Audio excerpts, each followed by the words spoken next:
טוב, אז נלך ל-4:30.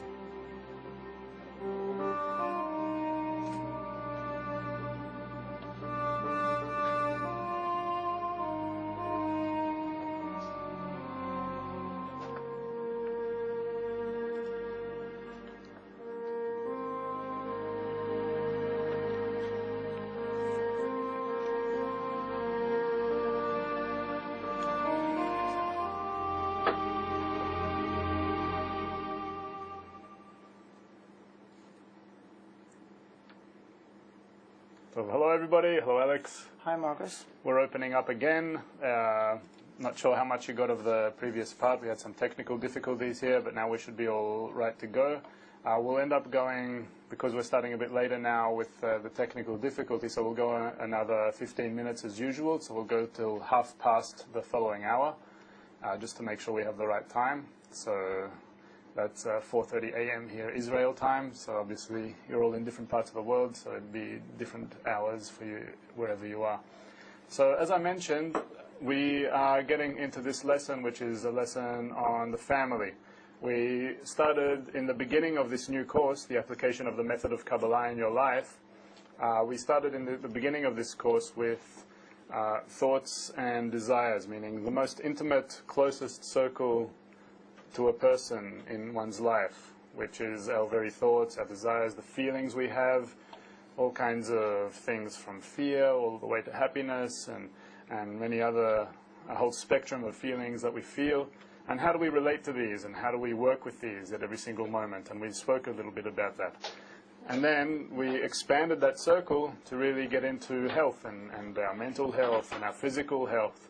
And immediately, just expanding at that one level, you just see how we immediately connected to the whole of human society, the whole of humanity, and how in order to have true health, we need to have balance among all those levels, that thought, desire level, with all the thoughts and desires of everyone, that if we reach this balance, if we reach this common intention among everyone, so that would end up a common intention to be in balance with nature and to acquire those positive forces of nature from above into our relationships, so that would work on us in such a way where we'd end up being able to really experience what true health is.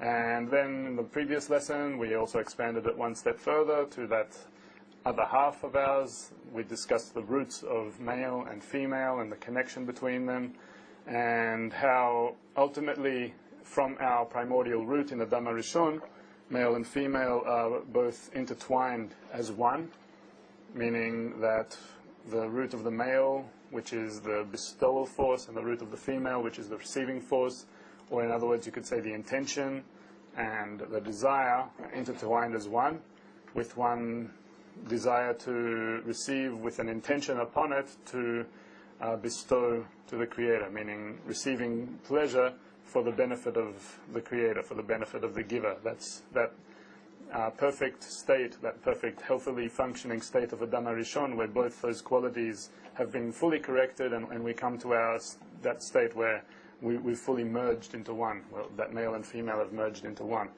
And that was our primordial state, that's what we're being led to. And in the meantime, we've shattered from that state and come into a complete opposite, where male and female are at this complete 100% or 180-degree opposite from another.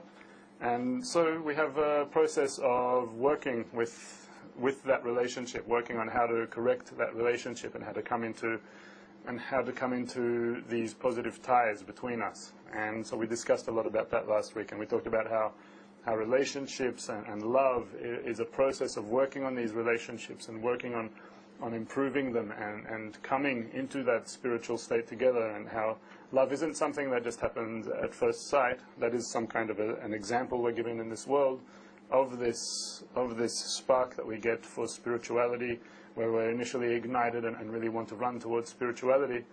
But real, true love is the one where even after that spark's gone away and a person might feel nothing towards the other person, so then you'd start doing this work, a work of bestowal, and then true love is revealed in those mutual concessions and in that mutual relationship of bestowal that's literally built over time. And true love is really a love of developing that desire to bestow, which is outside our innate desire to receive pleasure for our own personal benefit. So we discussed a little bit about that, and now we're expanding that topic, which are really the fruits of this relationship, into today's topic, which is the family. So just like with all the other topics, how you can't talk about an individual without it being connected into the collective, or about a single person without ultimately connecting that person with the whole of humanity, because we are completely interconnected and interdependent. We all come from that same root of Adam Harishon, where it is all one soul, all these parts operating as healthy cells and organs in this soul, in this spiritual body, all for the benefit of the Creator. So about this, we'll go to our first excerpts now, our first excerpt in the excerpts document, where Bala Sulam, in the Last Generation Writings, writes, "The entire world is but a single family." So you can already write what you think about this quote. What do you think Bala Sulam means when he writes that the entire world is but a single family? Just write your thoughts in the chat. And in the meantime, we'll just read through two more quotes here in order to just fuel a bit more thought about this topic. So we're not really going to elaborate on it, but it will just fuel a bit more on this topic. This is from the article Peace in the World on page 92 of our textbooks, Kabbalah for the Student. "Do not be surprised if I mix together the well-being of a particular collective with the well-being of the whole world, because indeed we have already come to such a degree that the whole world is considered one collective and one society.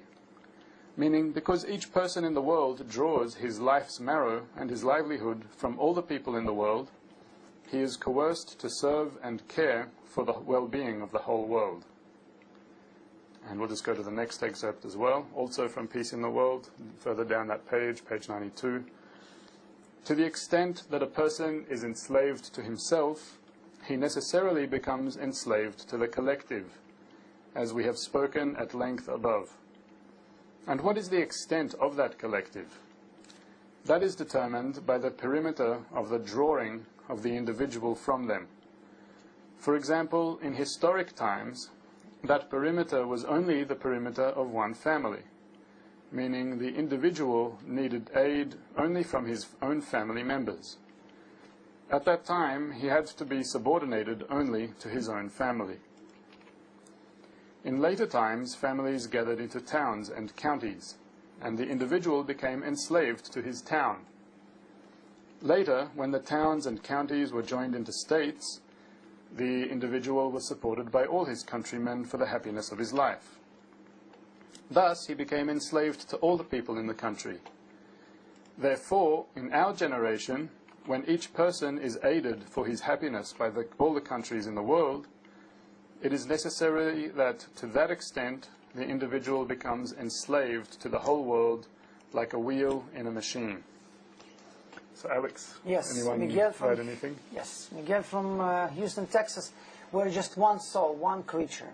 Jane from Rhode Island. "We're all from one Creator. We're all one. We're all pieces of that one. We're all connected to everyone and everything. Is it all one unit, one extension of the Creator?" That's it for now. Okay, great. And just a little bit, just to further expand on that a little bit, if we just go to this little drawing I've done here. So we see here that we have all these stages of desire, and how where family sits in these stages of desire. So you have this still level here, where you have, for example, the parents here, and then the any kind of siblings and the grandparents, etc., forming what we know as a family, and that's this one unit. And usually, all throughout history, we've all been living and working to serve that little unit of ours. That's usually how it's worked. Where in the beginning, that's how we were divided as cavemen, that it's the most fundamental family unit, as Bala Sulam wrote. And as we developed with our desires, so then that we would serve it through money, meaning you'd have to go out to get money in order to serve your family. And then you see the more we developed, the more these social desires started becoming detached from the service of that family desire. And then you started having problems, and we'll speak a little bit more about those problems as this lesson goes on. Until we reached our era, where this new desire, which has a new purpose to all the other desires, where if at the still level of desire down here, the purpose was to preserve form, to preserve the species. And that's why we would be necessitated to work to fulfill those desires. So the more this growth happened at this level, and the more freedom of movement we had, which necessarily started detaching us more from the family, we came to this level of the spiritual desire, where we realize a whole new purpose here, which is the purpose of creation, which is adhesion with the Creator, where according to that purpose we learn that it's not just a man-made construct, that there is such a thing as marriage and family, but it's actually part of nature. And that part of nature, that family unit, let's say one of these, necessarily is but a part of larger and larger circles, as Bala Sulam explained in that circle, in that quote, until we reach that full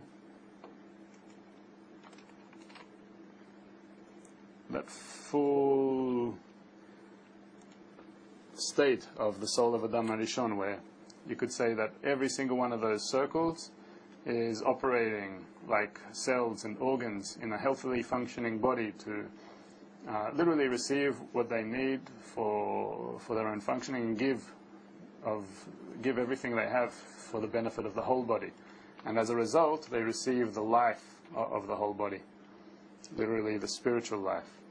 And that's the future state that we're developing towards. And this already gives us a context for how we can approach family, meaning that we approach it on this new level of desire. We approach family on the speaking level of desire, upon the desire for spirituality, where if now a family is constructed upon these principles and with this common goal, then that family has the tools by which it can actually become like a mini group, within the larger context of a group, and then the larger context of more and more groups, leading to this one big whole group, which is called humanity, or which you could even say that it's called Adam HaRishon. So this provides the correct context of family for spiritual progress and for really solving all these problems that emerge in families today, and which we'll talk about in a second. So this is just to provide us with a context of how to understand family.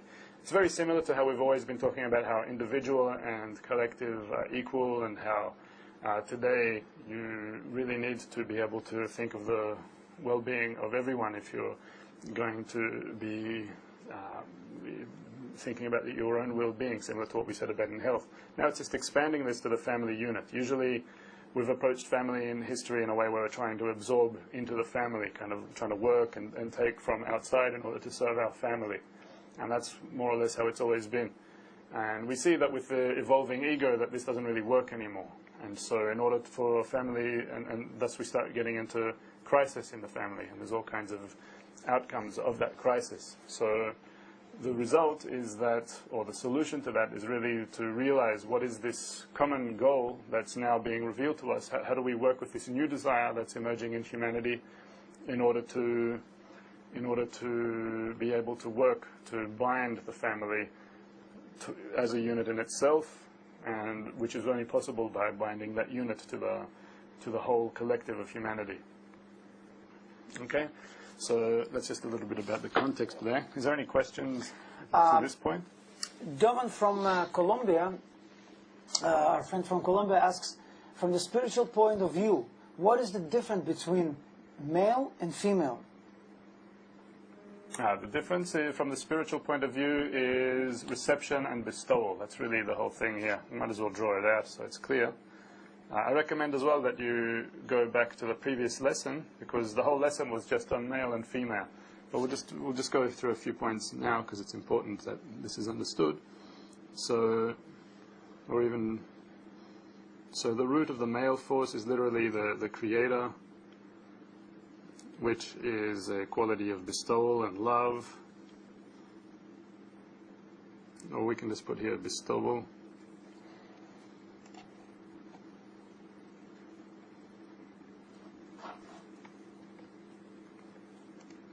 And the root, the spiritual root of the female is the creation.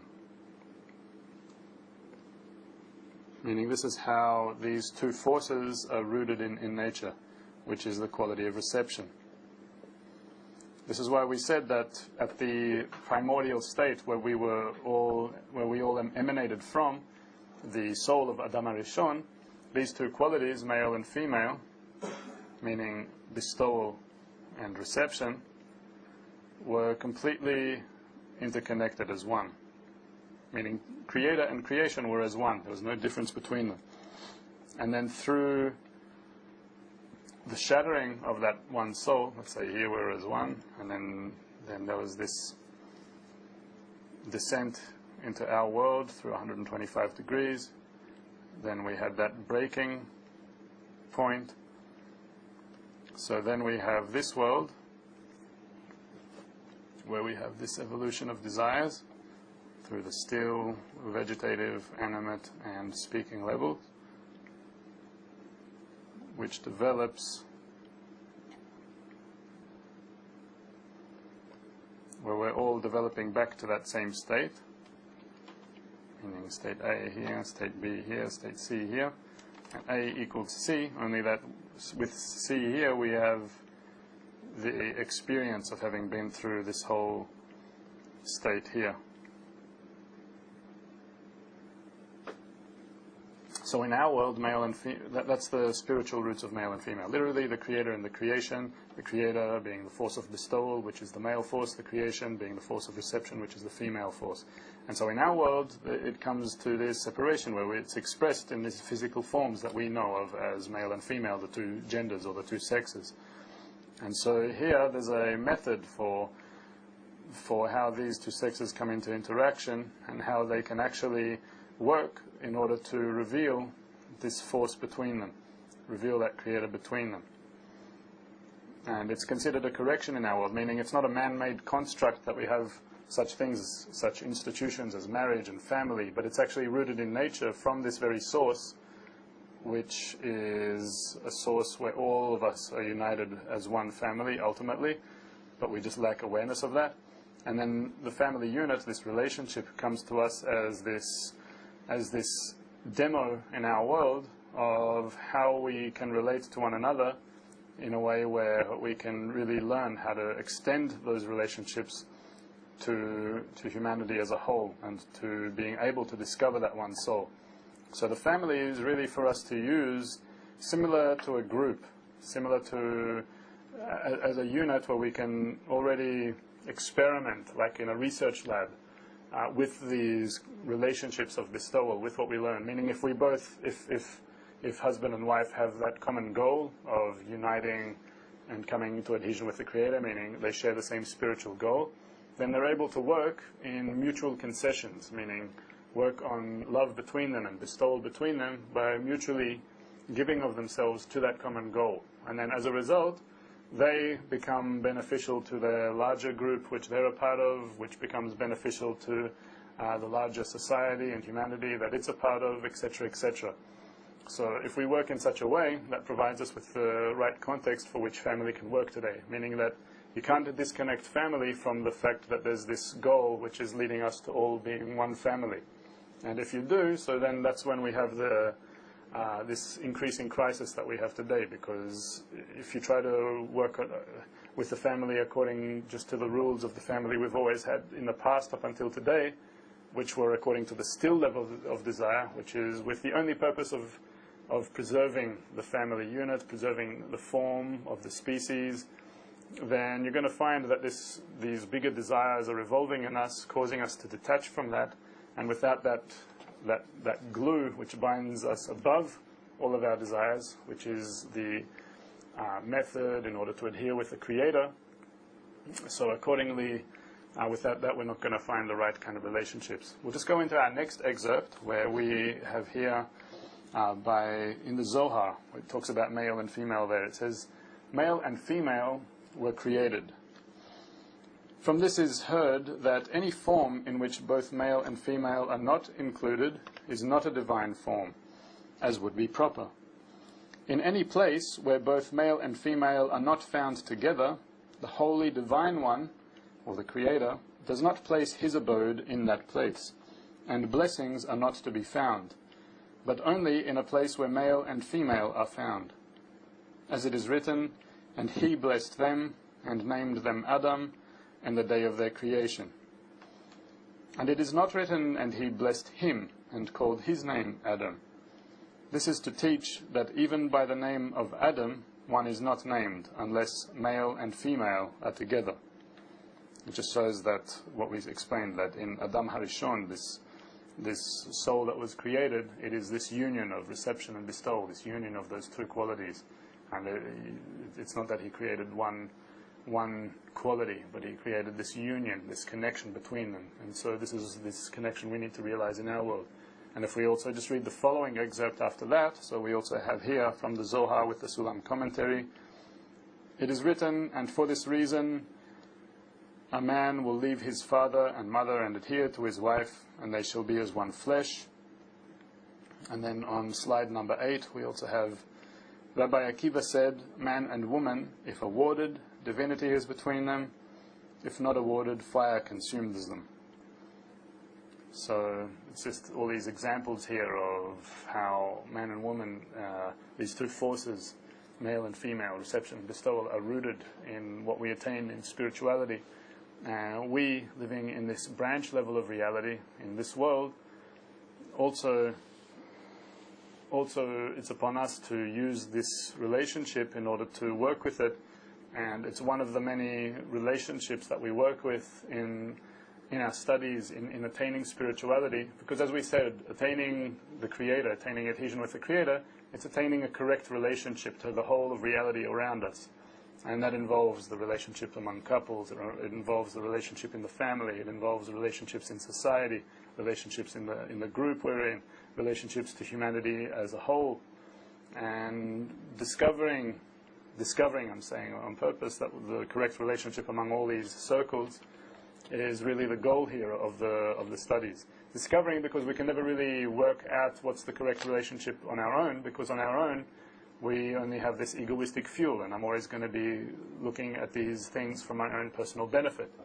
But if we're working according to this method where we're drawing this light from above, which literally translates to that we draw that future state where we're all connected as one to our present state, and we all work for that common goal and try to acquire those forces from that state where we're becoming united as one. So then through that common goal, through working to find there is none else besides Him, for instance, that there is only this force of bestowal and love between us, then through using this method, then we get all the tools necessary in order to be able to overcome any difficulty that arises, and to be able to work according to this method of having mutual concessions and developing these relationships of love between us at the level of couples, family, group, larger society, nation, and humanity, ultimately. Okay, any other questions there? Okay. Gada from Florida says, so what does this passage says about homosexual relations, and how is one to address these relations?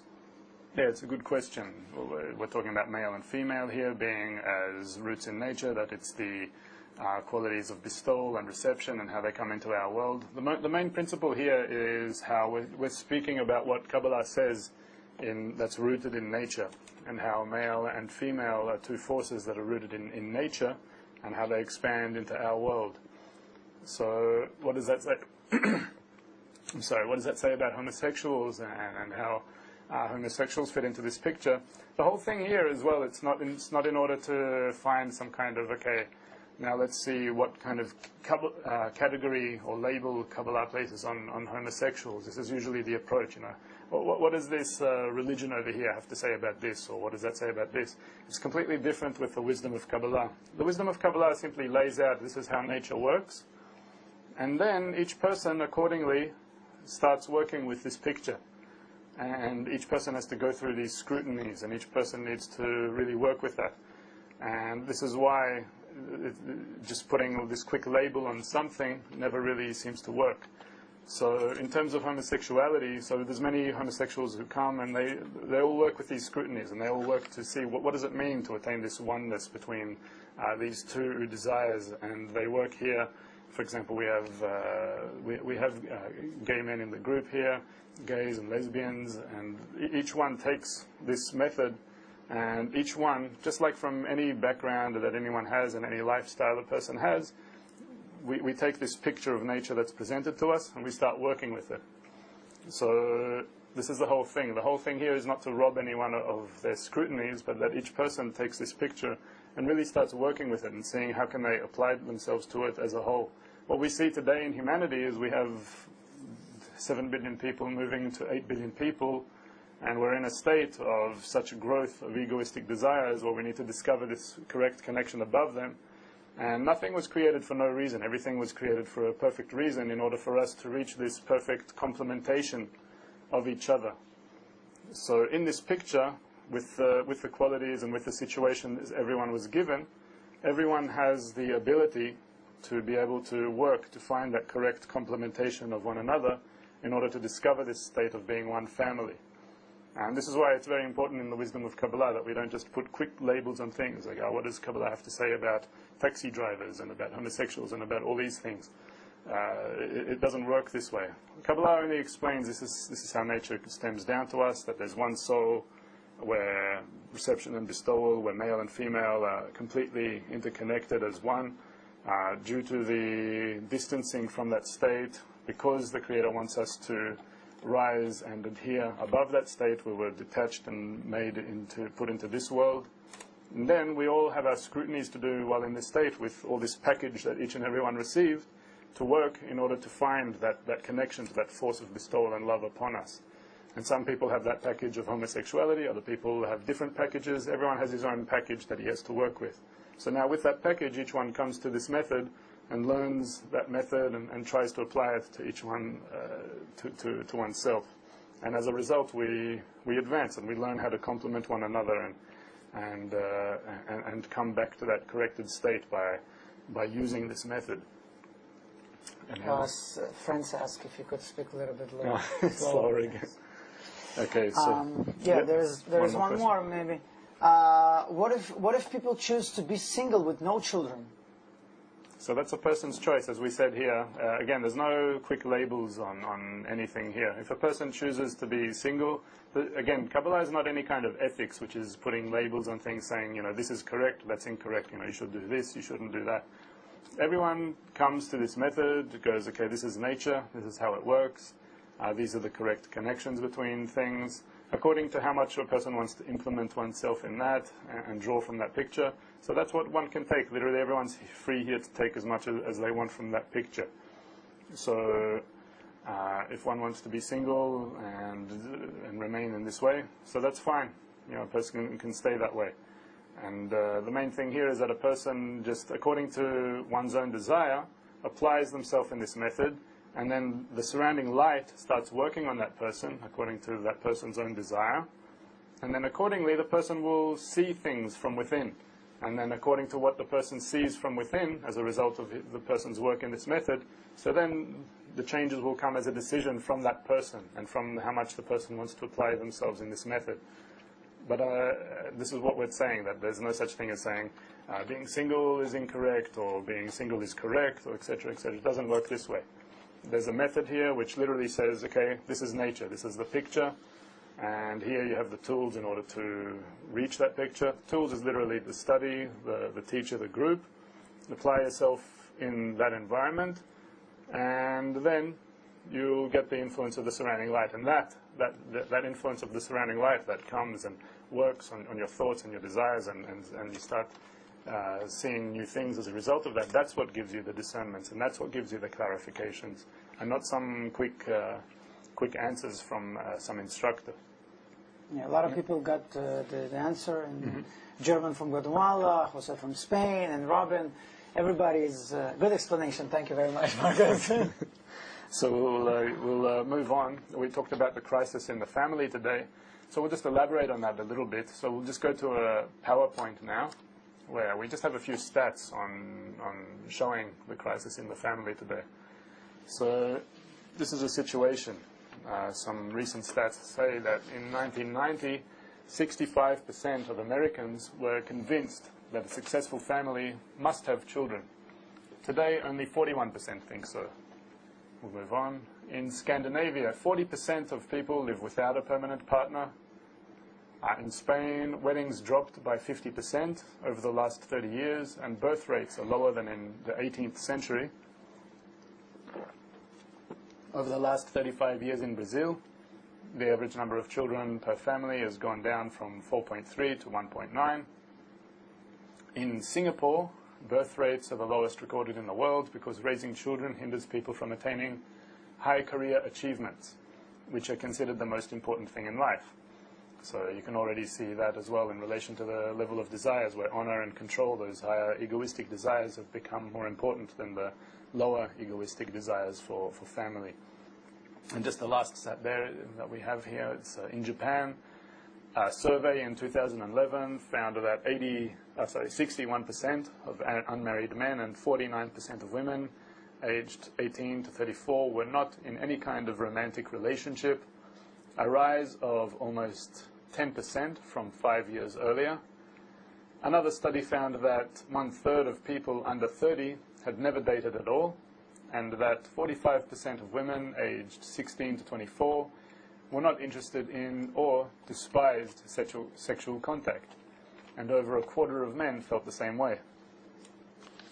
So there you have it, just a few stats just showing this progression where people are really preferring this independent kind of life, at least what appears to us as being independent in this world, just being free from that kind of connection, free from pressures. Why do I need to get involved in someone else's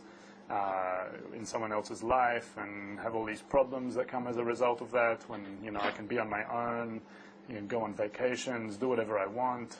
I can just move from city to city if I want to, and I don't need them, they don't need me, etc., etc.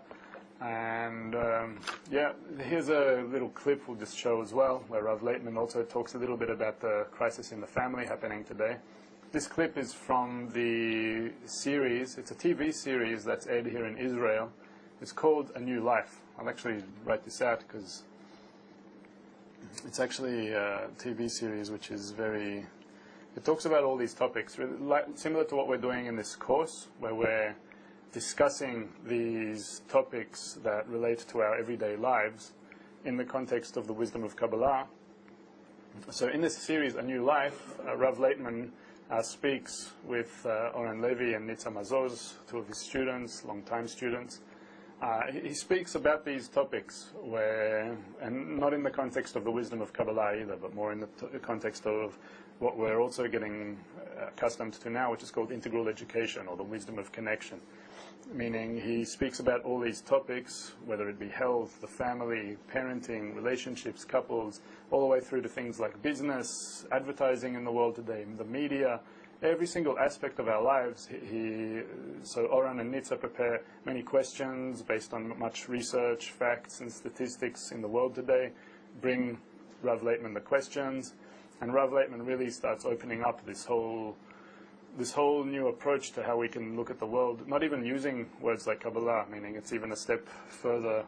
We'll be getting into integral education more in depth in the next semester after this semester is done.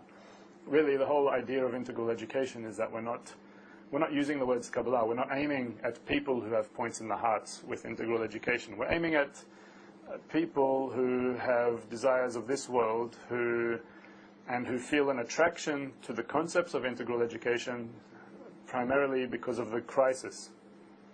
Meaning that there's a crisis that's affecting everyone, this general global crisis, which we can understand as being rooted in this growing ego, and it affects everyone, this imbalance with nature, at all kinds of different levels. One person might feel the crisis in a very small way. Maybe a person just had a divorce, and that's some outcome of this growing ego. Another person might feel it as an ecological disaster, not knowing that that ecological disaster is rooted from that same imbalance that we have at that human level. Another person might feel the effects of the crisis in some other way, some other kind of work-related pressure or stress that the person's having. In short, this global crisis is affecting everyone either in little small ways, maybe in bigger ways, and due to this, people start wanting questions. One person might start to have questions, not about spirituality, but just about how do I have a good relationship in this world. Another person might have a question about how can I even hold a job in this world. We see it's getting harder and harder to even hold a job. There's lots of layoffs. We see that technology is coming to a point where it's taking lots of jobs. Many jobs in the world are becoming irrelevant. It's much harder to find money. This global crisis is really starting to hit many people in many areas. And the whole goal here of integral education is that people who have been given that opportunity, people who have been given that point in the heart, are able to come and not only just explain things at a certain level, but also provide practical tools. The practical tools are workshops, where through discussing these problems at that level, not relating it to spirituality and all these exalted high concepts, but just speaking to it at this level down here, they're able to make a connection for that light to come in and come into these relationships. It's a really broad topic, and we won't really get into it now. As I said, we have a whole semester on that topic coming up. But I just wanted to say that a lot of what we're talking about now comes from these New Life talks with Rav Leitman. And you can find these talks on KabbalahMedia.info, which is the Kabbalah archive. You can get there by going to Kabbalah.info, and then you click archive on the left-hand side, and then you'll be taken to KabbalahMedia.info. And then when you get there, you can click the link. There's a tab at the top, which is titled A New Life. And there you have a list of hundreds of shows where Rav Leitman, they've done over 300 shows. I think it's even reaching 400 now. And you can just search there according to topic, find a topic there that interests you and start watching it. And this clip was just taken from one of those shows about the family. I think it was show number 204. So we'll just go to this clip and then we'll keep going with the lesson. This tendency of the crisis in the family and everything happening to us happens according to the law of development, which is embedded in nature and which we only observe, and we ourselves are part of it.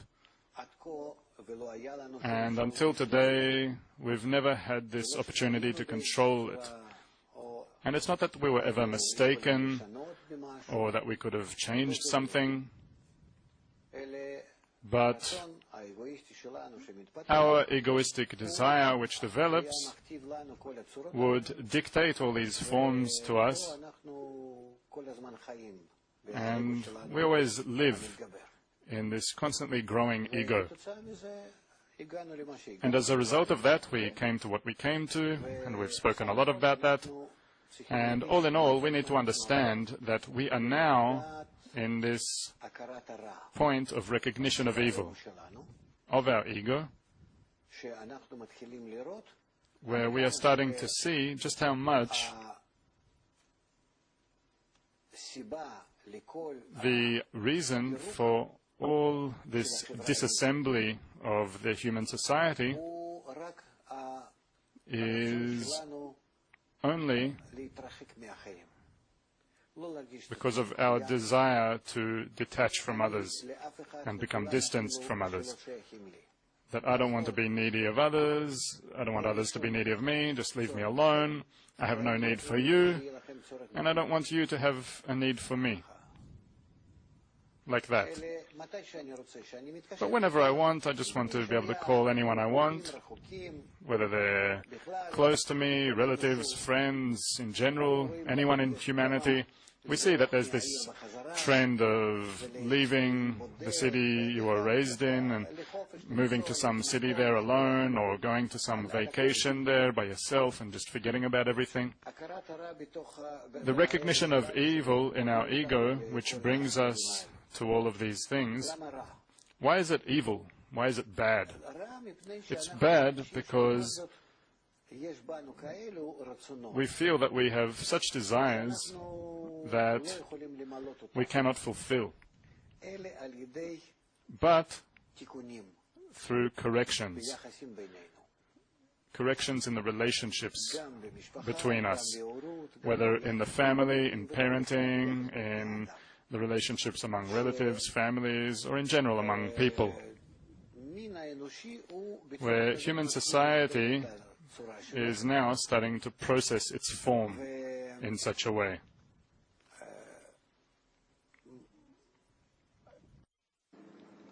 Okay, so as we heard, this crisis in the family, it's very clear, we drew it earlier, that it comes as a result of this constant growth in the ego, and we come to this stage now, which, as Rav Leitman described, is called the recognition of evil.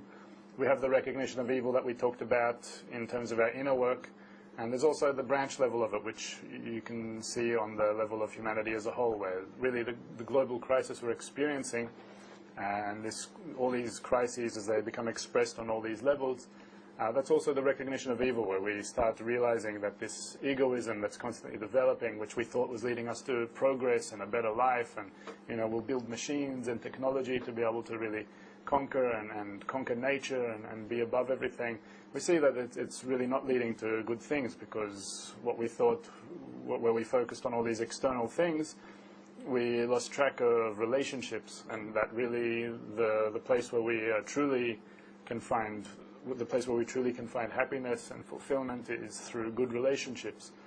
And not only that, but good relationships can't be found on all those lower levels of ego, but really through rising above the ego, which is possible at the speaking level of the ego, which is opening up today. Through this level, we're able to find good relationships. That good relationships isn't just something that we have, over a couple of beers and have a good time speaking with people, etc. But good relationships really means that we attract that force which binds between us, and then that force is felt as this connective force between people. And through attracting that force into our relationships, that's when we can truly experience and enjoy good relationships. And that happens on the level of relationship among couples, as we mentioned, or relationship among society and humanity as a whole. It all depends on attracting that force that connects between people into our relationships. And that's really the work that humanity is being given today. And it's more prominent work for those who have points in the heart. They're the ones who can consciously start actually approaching this work. So just two more quotes now, if we go to our excerpts on slide number 9. There we go. Just in relation to this point, evil in general is nothing more than self-love, called egoism, since it is opposite in form from the Creator, who hasn't any will to receive for himself, but only to bestow. That's in the article, The Essence of Religion and Its Purpose. And then the next slide, indeed, when all human beings agree to abolish and eradicate their will to receive for themselves, and have no other desire but to bestow upon their friends, all worries and jeopardy in the world would cease to exist, and we would all be assured of a whole and wholesome life, since each of us would have a whole world caring for us, ready to fulfill our needs. Yet, while each of us has only a desire to receive for ourselves, it is the source of all worries, suffering, wars, and slaughter we cannot escape. They weaken our bodies with all sorts of sores and maladies. That's from Introduction to the Book of Zohar, item 19. Both those articles you'll be able to find in Kabbalah for the Student as well. And anything on the crisis in the family, Alex? Robin, actually, from North Carolina, says it's amazing that how Kabbalah can answer any single question for our world. And it's really true. Dario from Colombia. In our culture, male and female is reflected as gender inequality. In Kabbalah, is it different? It's an interesting question. It's not the same. We're definitely not speaking about the same things. As we said, we've spoken now really at length about what is male and female in the wisdom of Kabbalah. That male and female, again, we're not speaking of any kind of ethical things. This gender inequality issue, you're speaking about something which emerges from some kind of ethic or some kind of moral. And what are ethics and what are morals? These are extracts from our egoism. These are extracts from our desire to receive.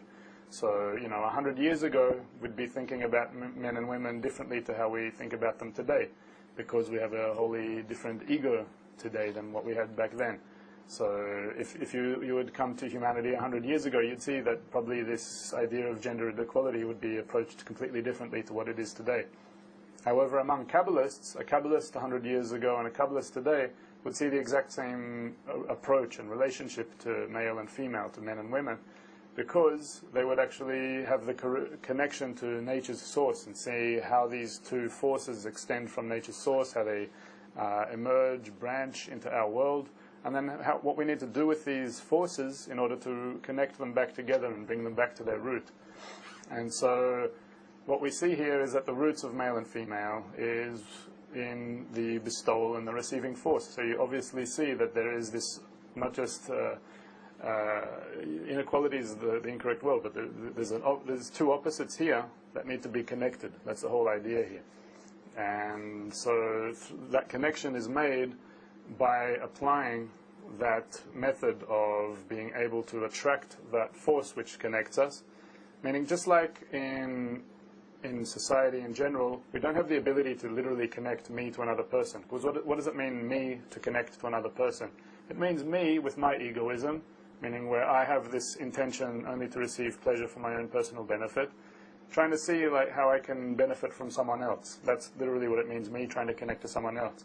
So at most, we can find some kind of common egoistic desire, some common interest that we share, and connect in some kind of thin way based on that.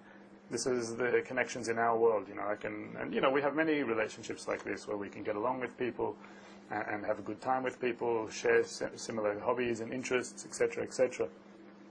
But because our egoism is constantly growing and changing, so we'll find that we'll be able to probably be around some people like this for a while, and then if our ego grows, or if their ego grows, etc., etc., so all this distancing and diversion starts happening.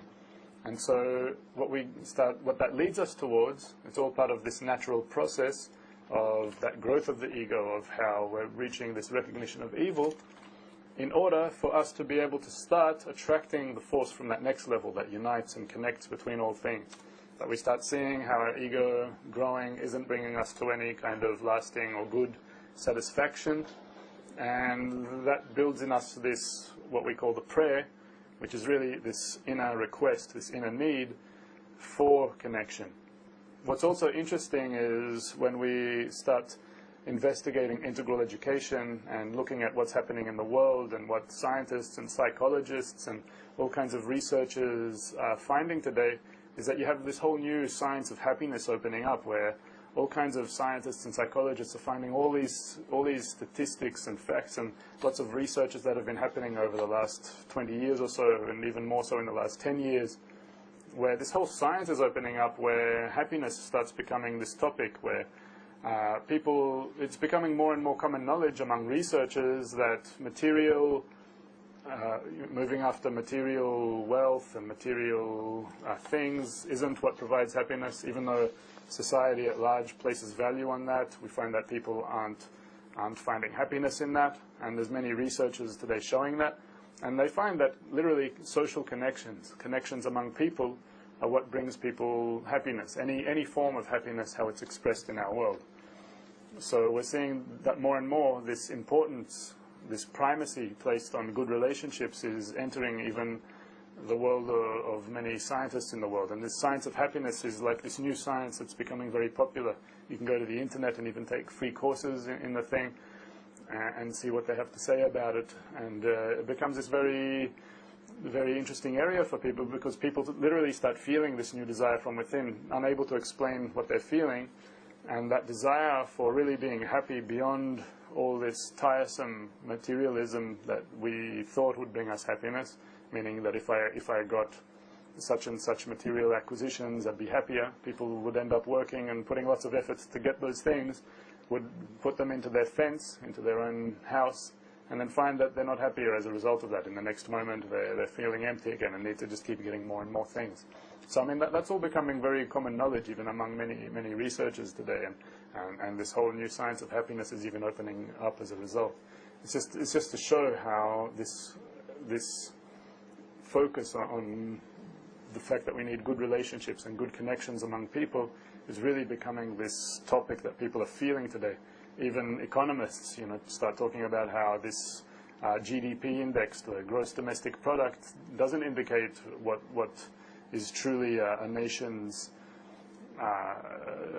truly a nation's worth, because worth doesn't just come from having better or more material acquisition.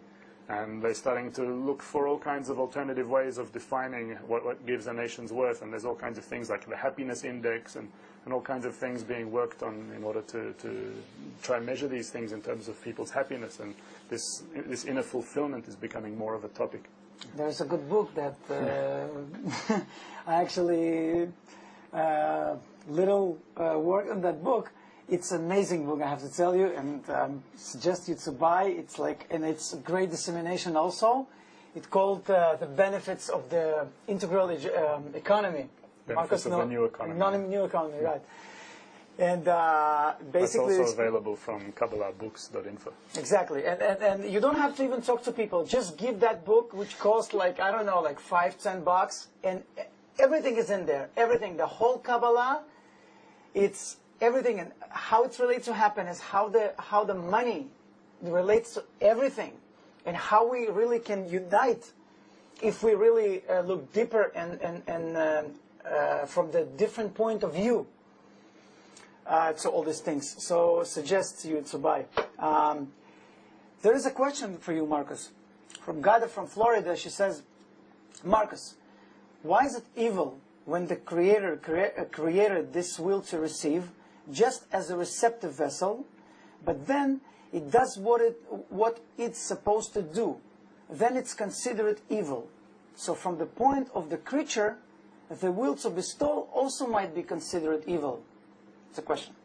Yeah, it's a very good question. It's a nice kind of twist you put there.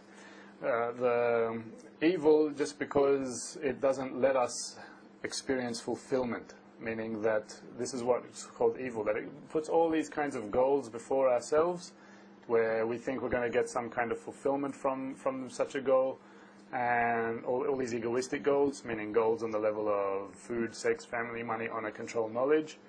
And so it's always it itself is picturing us all these goals, like, okay, now if you go for this thing and work 5 years in order to reach, for example, to have such and such a vacation, or such and such this better car for yourself than everyone else, and if you go to have this thing and that thing, and take this for yourself and that for yourself.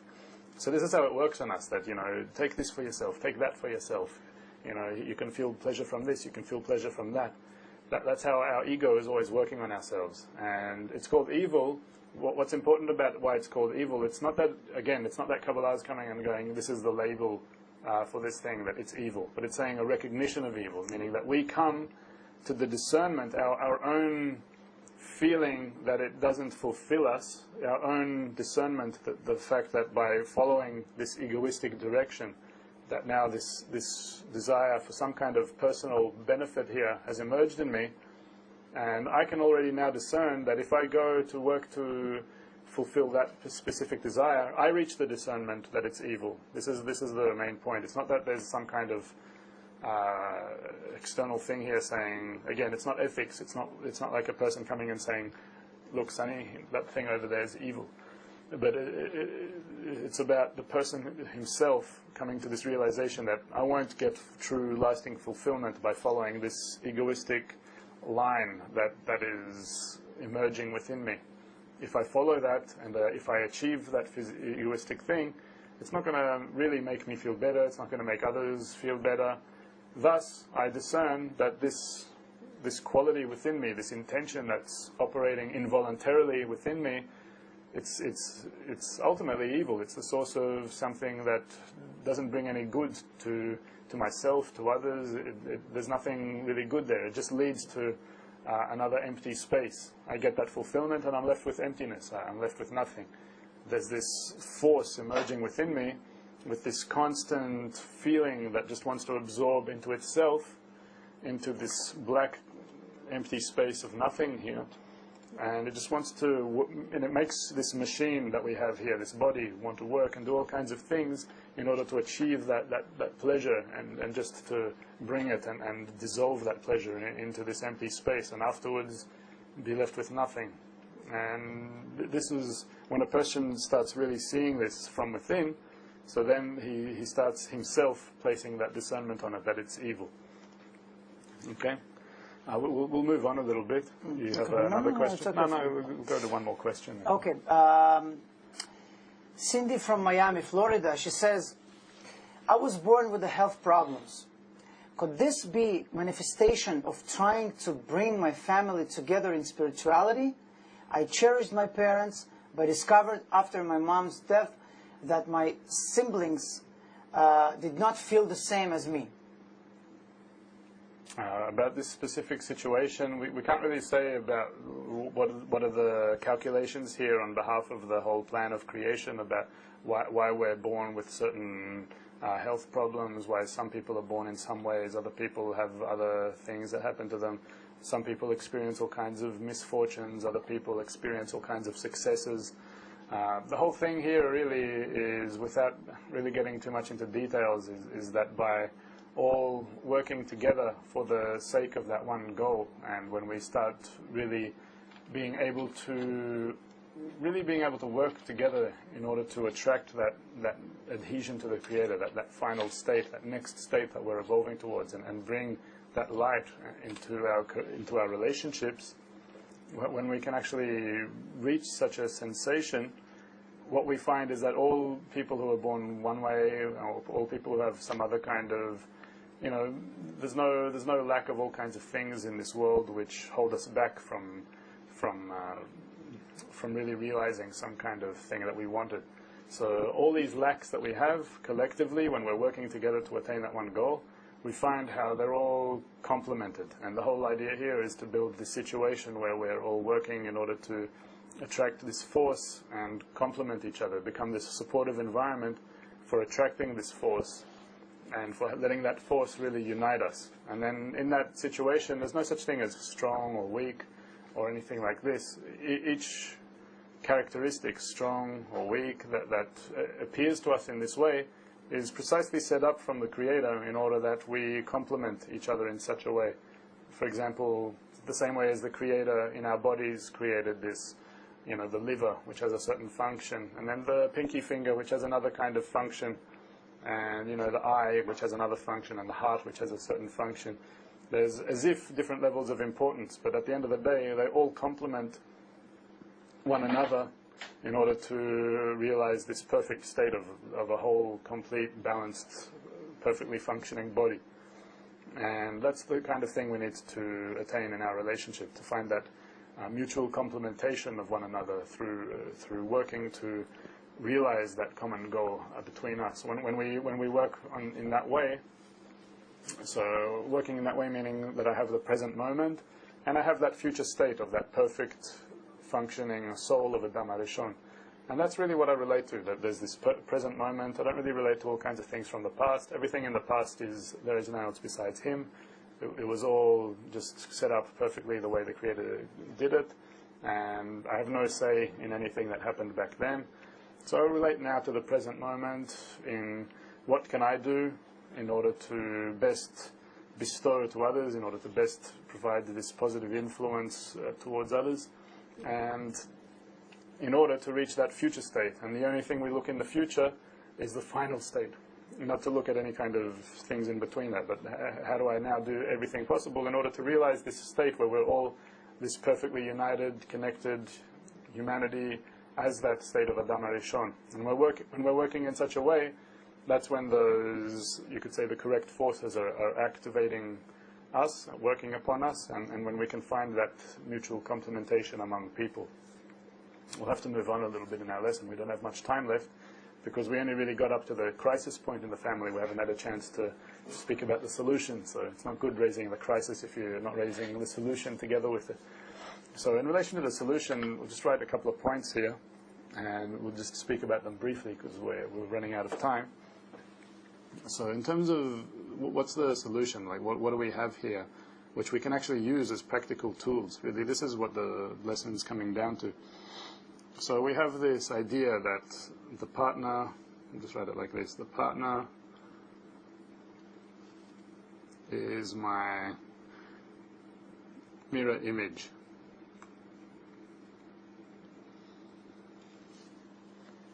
So among couples now, if we're speaking about a couple that's living together and building a family, so it's often thought that, it's often experienced that you look at the partner and see all kinds of negative things in them, and that it's very easy to see negative things in the other person. But what we learn in the wisdom of Kabbalah is to really start looking at the partner as your own mirror image, meaning things that you yourself need to correct become expressed in the other partner as negative things. So really the negative things that appear in the partner are negative things in yourself that you need to work to correct now. Now, as well, it's very important here that we also say that now we're speaking about a relationship specifically that's founded on reaching the spiritual goal, meaning where both partners have this mutual goal to reach. That this situation won't work if a person is with a partner that isn't aiming for this goal. But again, it's also important to note that here as well you can take these principles and see how you can apply them to your life. There's many examples of couples and families in the wisdom of Kabbalah where one person comes and starts studying Kabbalah while they're in a family, and over years of this study, over time, their partner starts really seeing these changes, like, wow, you've been changing, you've become more like this and like that. And then eventually either the female, like the wife who came into the study of Kabbalah, attracts their husband. There's many examples of this because they start feeling an attraction to that. Or the same thing, the husband who came in, the wife sees lots of good changes in them. So don't think that this can't be applied, but just understand that there could be situations where this will be complicated. Because the whole idea here is that love is something that's built on mutual concessions over a period of time. So this is one aspect, that the partner is my mirror image. Another point is the idea of constructing a new worldview. So this comes down to the principle that we learn in the wisdom of Kabbalah, that we can't change anything outside ourselves. What we can change is ourselves. So the same thing comes into the relationship in the family, where we don't change the partner. We're not here to change the other person. We're not here to try to change what they're doing or change their qualities or characteristics. We work in order to see, how can I change myself in this situation? How can I improve myself? How can I make myself more giving in this relationship and less receiving? It's very, very simple things, and as I said, even these things like the science of happiness come and say the same things today. The difference here again is that both people are working to do those things mutually, and what gives the power to be able to do all these things at the end of the day is that we're connected to this source, we're connected to this common goal, which gives us the forces and which gives us the reason and meaning by which to be able to do these things. Because otherwise it can also be very hard to do these things. We'll go to the next point, where literally to rise above egoism. Very similar point. It literally means to make demands upon myself rather than making demands upon my partner. It's very common in relationships, and very common in relationships that don't work, that there's always demands placed upon the partner, that you expect all kinds of things from them. The whole idea here is to place demands upon oneself and see how I can better benefit the relationship and how I can better place myself into it.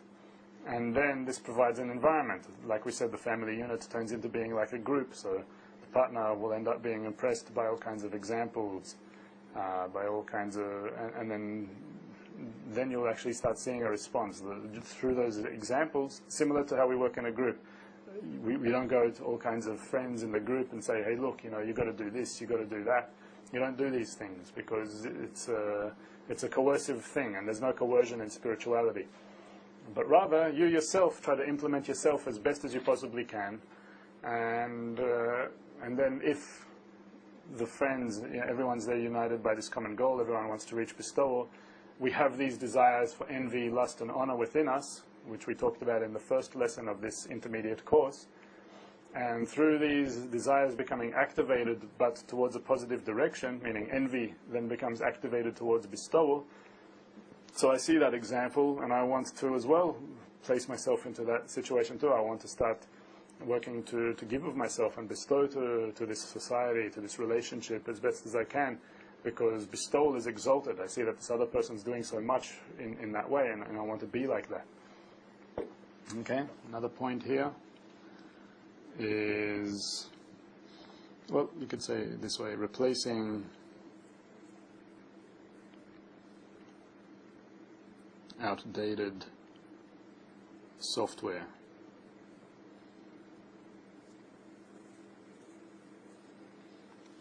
So this also comes from, again, similar to what we're saying, that we have this egoistic approach, we have this egoistic attitude. This is in us, dwelling in us from our nature. And as well, the family itself could be working in a way which has this egoistic attitude, where everything that's happening, we're only relating back to the family, we're only thinking of the family, how does our family benefit from this? Obviously, these are natural inclinations, and we have to best try to benefit the family. There's lots of things to think about just within a family, and this is why many people in the world, a vast majority, would often just go through their lives only thinking, how do I benefit the family? How do I benefit the family? You got to work, you got to get money, you got to get a house, you got to, you have children and their whole future. You have 1,000 things. Where do I have time to start benefiting other people? I have this family here that have all these problems, etc., etc. What we don't understand is that those problems would all go away if we all start acting in this way of mutual concessions, and all start trying to realize this force of bestowal and love in our relationships, trying to establish that connection with the Creator. And the same thing with the family too. The family, if it places itself as a unit within a larger framework, within a larger purpose, and works to benefit that larger framework, that larger aspect of society, and which also works to benefit humanity as a whole. So then we're setting up this situation where we're able to literally attract the positive forces from nature in order to really start operating in a harmonious way. So also just to see that the family itself isn't operating in this egoistic only mode. If we just go to the next thing. Now, I'll try to summarize this very quickly because we're going short of time. Workshops. Really, it all comes down to, at the end of the day, no matter what happens, no matter how well connected we are to the higher goal and everything, we're always working with this ego that's constantly within us. And that ego is constantly growing, and new states of egoism, and always there's going to be conflicts. But this is the path, the whole path is questions and answers, confusions, clarifications, conflicts, and solutions, and coming together from those conflicts. And each time we come together stronger and stronger if we're always working to place that higher goal above ourselves. So one very practical means in order to find that solution above the conflict, because conflicts are going to happen maybe even every day. There's all kinds of things. One is, for example, that the following day you wake up in the morning as if nothing happened yesterday and you start a new day. This is a very good advice. Another one is just simply workshops, that you apply this workshop environment, you can sit around the table as a family and literally place the problem that's in the family at this point in the frame of a workshop, meaning questions are asked, and then those same rules of the workshop, those same conditions of the workshop which we've talked about now and which you'll start experiencing more and more. In the following semester we'll do much more workshops. As well, the upcoming One Convention will be having workshops, and we're stressing the importance of this all the time about how important it is to come to the One Convention to really experience those workshops. And so these rules of the workshop, those conditions of not criticizing others, of being able to actually place yourselves into a situation where you're acting as if you're psychologists of the situation, as if looking at the situation from the outside, and each one supports each other, and going through this process of activating this workshop in the family in a way where problems can literally be placed on the table and solved by everyone going, okay, well, now we see that the ego coming into it is putting these things for this person and that thing for the other person. And then when we work to discuss these things, we literally work to attract that higher force and find that common center to things, and we can work to find solutions above these things. These workshops can be applied among couples, it can be applied among families as a whole, and literally for every problem that arises, we have this tool, which is called the workshop, that we can apply to it. I'd love to get into much more detail. I could speak for hours just about workshops, but I think really the best thing to do, since we're coming into the last 3 minutes, is just to stay with us. Again, do everything you possibly can to come to the One Convention in New Jersey. If you're one of our students, if you're studying in South America, find your way to one of the conventions there, where Rav Leitman will be coming, and you'll be able to find him in Colombia, Ecuador, Santiago in Chile, and in Guadalajara in Mexico. This is all through from the 25th of July in all the South American countries, and then on August the 8th, it begins in New Jersey, Kabbalah.info/convention. And really, this is where we're going to be discussing workshops in much more detail, and really getting into implementing some workshops among ourselves. I can't wait to be just sitting among you as friends, as equals, just sitting there in the workshop together with Rav Leitman giving the questions, and us working on finding that common center, working on finding that what's this common point that we all share.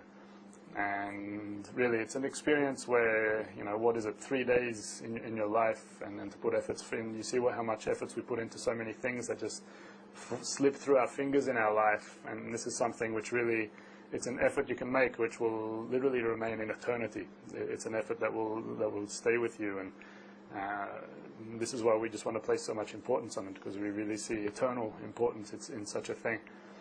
So actually, Rav Leitman right now in Sochi, if you know, and he went there exactly for this purpose, for those who really work with people outside.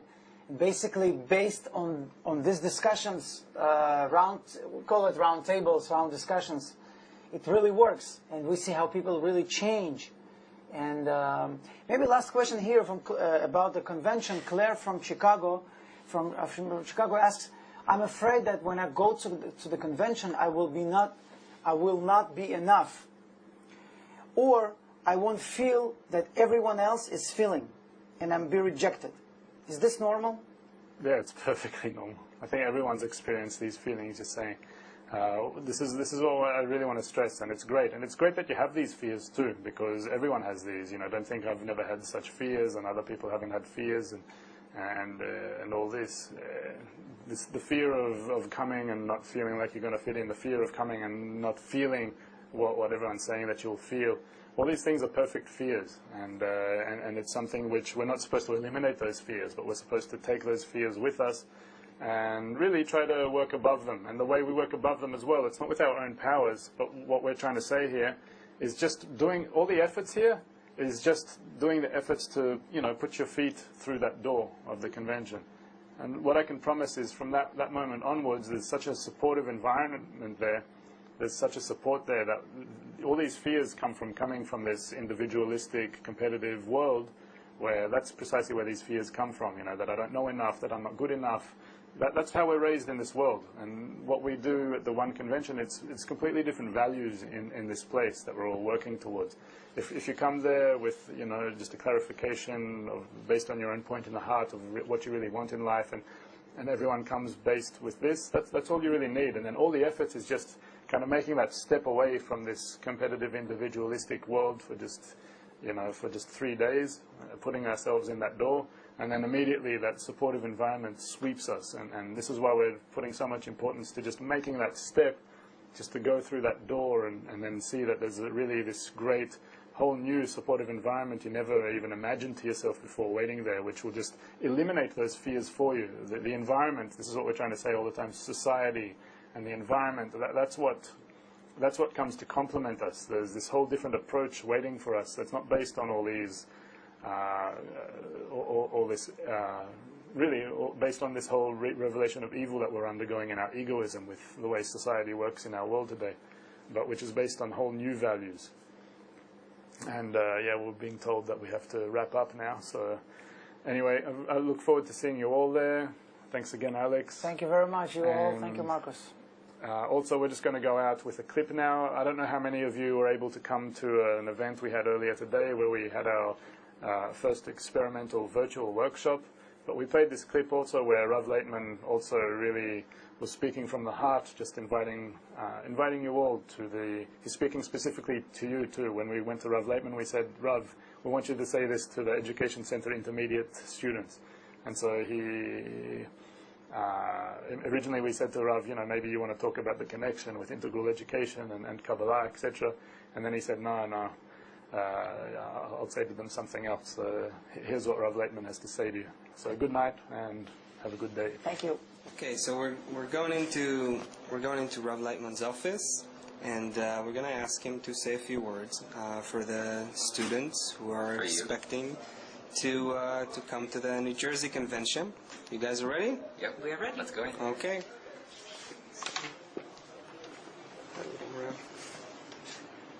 Okay. So, good. Dear friends, dear students, I'm very happy that I have the opportunity to speak with you. And even more so, I'm excited by that in which it could be that we'll meet soon in our convention in New Jersey. It's actually a very important action because by that we can build our new degree in awareness of the reality that we are in. But we don't necessarily feel that same reality. And when we connect among each other, we have this chance, I would even say an opportunity, quite real opportunity, to reach a state where from our connection we can build a kli for the feeling of the higher reality. We learned with you that we are in our world in a state, in a degree, which is a result of the shattering of the vessels, where there was one vessel and then it shattered into pieces. Through that in which we gather together during the time of the convention, we try to return that kli back to its primordial corrected state. If we attain even the smallest extent of that corrected vessel, then through that measure of connection we feel the higher reality from where we came and where we need to reach, meaning we can progress ourselves to the purpose of creation, and everything written in the wisdom of Kabbalah we'll be able to feel and we'll be able to implement. Therefore, the convention is very important, and we've already been through many preparations in order to be really ready. And I really see that we're being invited to make the correction and start feeling and start discovering what we are just reading in the books for the time being and listening to in lectures. Therefore, I very much hope to meet with all of you. I invite all of you. I very much want each and every one of you to become convinced that you need to be there, because otherwise you miss out on, who knows, maybe it's this needed opportunity which doesn't return in life to reach a sensation of the higher reality, to rise above this life to a state and to a world which is eternal and whole, and to attain things that are so close, but it's impossible to do that alone if you're at home or you're in some place or in some small group. But here, we together, through the correct organization, through that in which I'll also be coming and I'll be guiding this whole convention towards connection, then there is a hope that we will all be able to make enough of a connection to gain the sensation of the upper force. I'm inviting you to that, and I very much hope that we will all together be able to reach that. And really, everything a person needs to attain, and everything he needs to reach in this world and in this life, we will realize that. I also want to say to you that for me, this meeting is very important. I want to feel each and every one of you personally, so that I'll be able to bestow to each and every student the spirituality that I've acquired over dozens of years of my engagement in the wisdom of Kabbalah. And this is an opportunity where I can be able to feel and see and get to know each and every one of you and create a personal contact with you for spiritual bestowal.